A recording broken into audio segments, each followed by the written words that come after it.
Friends, कैसे आप लोग? आशा करता आप सभी अच्छे होंगे, मस्त होंगे, तंदुरुस्त होंगे और अच्छे से स्टडी करेंगे। तो प्यारे बच्चों, आज हम इस वीडियो में चर्चा करने वाले हैं राजपूत की वतन जागिरी। जो राजपूत की जो कहानियां हैं, गर्व से कहते हैं क्या थी, कैसे थे, कहाँ ने इसने अपना योद्धा और अपना खंभा गाड़ा, सभी बात हम इस वीडियो में चर्चा करने वाले हैं। तो अभी तक चैनल को सब्सक्राइब नहीं किया है तो चैनल को सब्सक्राइब कर लीजिए, बेल आइकन को दबा दीजिए ताकि हमारे जितने भी नए वीडियो आप तक पहुंचता रहे। तो चलिए यहाँ से वीडियो को स्टार्ट करते हैं। और हमारे चैनल पे एनसीईआरटी 6 क्लास से लेकर 12 क्लास का कराया जाता है। तो प्यारे बच्चों, ध्यान में बैठ जाइए और चैनल को सब्सक्राइब कर लीजिए, क्योंकि आपको कभी भी आपको काम आ जा सकता है। अभी छोटा है, धीरे धीरे बड़ा होगा, फिर आप पछताइएगा। इससे अच्छा अभी ही सब्सक्राइब कर लीजिए। चलिए, सबसे पहले बात करते हैं राजपूत की वतन जागिरी। ये जागिरी क्या होता है और इसे शासक क्या था राजपूतों का।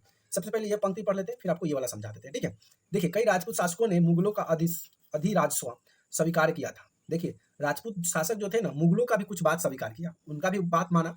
लेकिन मेरवाड़ एकमात्र ऐसा राजपूत राज्य था जिन्होंने मुगल सत्ता को चुनौती दी थी। राणा प्रताप, देखिए ये बहुत जो राणा महाराणा प्रताप जो थे ना, ये मुगलों की बात नहीं करते थे। मुगलों की कोई बात नहीं, हम तुम्हारी बात नहीं मानेंगे। वो अपनी बात को चुनौती देते थे कि तुम ये करो, हम ये करेंगे, हम युद्ध करेंगे, तुम भी आओ, देखते हैं किसमें है कितना दम, लड़ते हैं।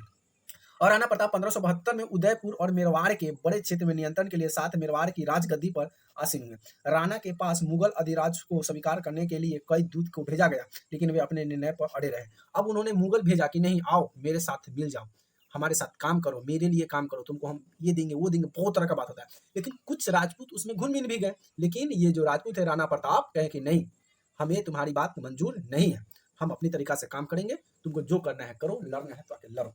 इस तरह की बात उसने बताई। अब देखिए क्या कहता है कि बहुत से राजपूत घराने, विशेष रूप से अंबर, जोधपुर और राजघराने मुगल अवस्था में विशिष्टता के साथ सेवारत रहे थे। मतलब सेवा कर रहे थे, किसकी? मुगल की। कौन लोग? राजपूत लोग, उनकी देखरेख कर रहे थे। बदले में उन्हें अपनी वतन जागीरे पर्याप्त सैतन का आनंद लेने के लिए अनुमति मिली थी। कि उन्हें राजपूतों को कहा गया था कि तुम मेरी काम मानोगे, मेरी कहना मानोगे तो मैं तुम्हें आजादी दूंगा, हर चीज तुम कर सकते हो। तो कुछ उनकी बातों मानकर, उनकी मजबूरी मानकर करते भी थे। अब 18वीं शताब्दी में इन शासकों ने अपने आसपास के इलाकों पर अपने नियंत्रण को विस्तार करने के लिए अपने हाथ पांव मारना शुरू कर दिए। जोधपुर के राजा अजीत सिंह ने भी मुगल दरबार को गुटिये राजनीतिक में अपने पैर फंसा दिए। अब वहां के जो राजा थे भाई, वो भी क्या करते हैं? अजीत सिंह, राजा अजीत सिंह, उसने जोधपुर के मुगल दरबार में गुटिये राजनीति कहा कि आओ यार हम भी फंसते हैं। और उन्हें क्या करते हैं कि युद्ध के लिए गुटिये राजनीति जो होता है अपना पैर फंसा दिया। यानी कि पैर फंसा दिया का मतलब जो होता है राजनीतिक खेल गया। और उसने अपनी भागीदारी भी कहा कि चलो हम भी फंसते हैं, उन्होंने अपनी पैर फंसा दिया। इस प्रभावशाली राजपूत घराने के गुजरात, क्या है, गुजरात, मालवा और लाभदायक सबों में सूबेदारी का दावा किया। जोधपुर के राजा अजीत सिंह को गुजरात की सूबेदारी और अंबर के सवाई राजा, क्या है, अंबर के सवाई राजा जय सिंह को मामला में सूबेदार मिल गई। बादशाह जहांदार शाह ने 1317 में इन राजाओं के इन पदों पर नवीकरण कर दिया। उन्होंने अपने वतन के पास पड़ोस के शाही इलाकों के कुछ हिस्सों पर कब्जा करने का भी कोशिश की। जोधपुर राजघराने के नागौर, क्या है, नागौर को जीत लिया। अब कैसे जीता? कैसे था? जीतता यही था कि कोई भी क्षेत्र था, कोई क्षेत्र पर हमला कर दिया, कोई क्षेत्र पर जाकर बंदी लगा दिया कि नहीं, ये क्षेत्र पर तुम काम नहीं करेगा, ये क्षेत्र मेरा है। अब वहां पे भाई जिसका जोर नहीं, ये क्षेत्र मेरा आकर लड़ना है तो अगर डटकर मुकाबला करेंगे तो हमसे छीन के नहीं ले जाएगा, अगर हम मुकाबला नहीं करेंगे तो उसको हथिया लेगा। तो वही बात था। उसने ने क्या किया था कि राजघराने जो थे जोधपुर के, उसने वो कब्जा कर लिया। किसने? राजशाही इलाका के थे। कौन थे? तो ये बादशाह जहां ने राजाओं के पद पर ये नवीकरण करने के बाद ये अपना जाल बिछा दिए और नगौर को जीत लिया, अपने राज्य में मिला लिया। कहे कि नहीं, अब ये राज्य मेरा हो गया। जैसे कि चीन को देख लीजिए, चीन कुछ इंडिया के, भारत का, हिंदुस्तान का कुछ भाग को कहता है कि ये चीन का हिस्सा, मेरा हिस्सा है, तो उसको मिलाना चाहता है। तो लेकिन हम इंडिया वाले मिलाने देंगे तब ना। अब जैसे कि पाकिस्तान कहता था कि नहीं, कश्मीर मेरा है, कश्मीर मुझे दे दो। भाई हम कैसे दे दें? मेरा चीज आपको हम कैसे दे दें? तो इसलिए कश्मीर नहीं दे सकते। तो वही, जब जिसका शासन ताकतवर होता है ना, उसको कुछ, जैसे हमारे मोदी जी पावरफुल है, इसलिए तो भाई हम नहीं दिए। नहीं तो अगर कोई दूसरा कांग्रेस पार्टी रहता तो अभी तक वो पाकिस्तान बन गया रहता। तो यही होता है शासन करने वाले, और जो शासन करता है और जो आपका सेवक होता है, जैसे कि हमारे मोदी जी पावरफुल। दूसरी ओर अंबर में भी बूंदी के बड़े बड़े हिस्से पर अपना कब्जा कर लिया था। देखिए, ये बूंदी का जो किला बना था, इस पर भी इन लोगों ने शासन करना, कहीं नहीं, बूंदी का किला पर कोई आएगा नहीं, कोई हक नहीं जमाएगा, ये मेरा है, और इस पर जो भी काम होगा, जिसके मेरी इजाजत में यहाँ पर कोई नहीं आएगा, ये इसने भी हक जमाना शुरू कर दिया।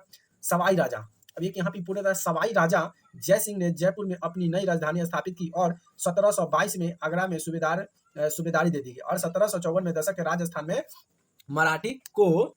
मराठी को अभियानों और राजवरों की भारी दबाव डालना शुरू कर दिया, जिसमें से उनका अपना विस्तार आगे होने से रुक गया, और वो विस्तार कर देता है। अब जैसे कि यहाँ पे कुछ पिक्चर आपको दिखाई दे रहा होगा, आप पिक्चर में देखिएगा, समझिएगा, आपको और समझ में पिक्चर में आ जाएगा बच्चों, ठीक है। जैसे कि यहाँ देखिए पिक्चर है, ये चित्तौड़गढ़ का किला है राजस्थान का, इसने मुगलों ने शासन किया।